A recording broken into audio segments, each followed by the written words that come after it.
தக்காளி தொக்கு தக்காளி பச்சடி ஈஸியாக எப்படி செய்யலாம் பார்க்கலாம் வாங்க. ஒரு வானலில் 3 ஸ்பூன் எண்ணெய் விட்டுக்கோங்க. கடுகு 1 ஸ்பூன் போட்டுக்கோங்க. சோம்பு 1/2 ஸ்பூன் போட்டுக்கோங்க. கருவேப்பிலை கொஞ்சம் போட்டுக்கோங்க. எல்லாம் நல்லா பொரிஞ்சு வந்த பிறகு ஷாப்பரில் 2 பெரிய வெங்காயத்தை போட்டு நல்லா ஷாப் பண்ணி வச்சுருக்கேன். அதே போட்டு நல்லா வதக்கிக்கோங்க. வெங்காயம் நல்லா வதங்கிக்கிட்டே இருக்கட்டும். அதுக்கப்புறம் ஒரு 5-6 தக்காளி எடுத்து ஷாப்பரில் போட்டு நான் மசித்து வச்சுருக்கிறேன். அதையும் எடுத்து இதில் சேர்த்திக்கலாம்.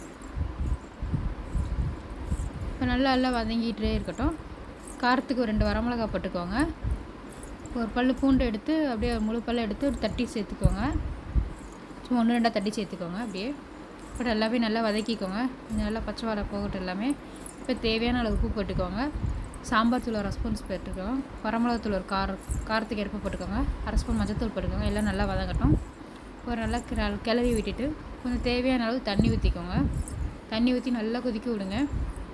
நல்லா கொதித்து ஓரளவுக்கு நல்லா சுண்டட்டும். அடுப்பு மீடியம் ஃப்ளேமில் வச்சு பண்ணிக்கோங்க.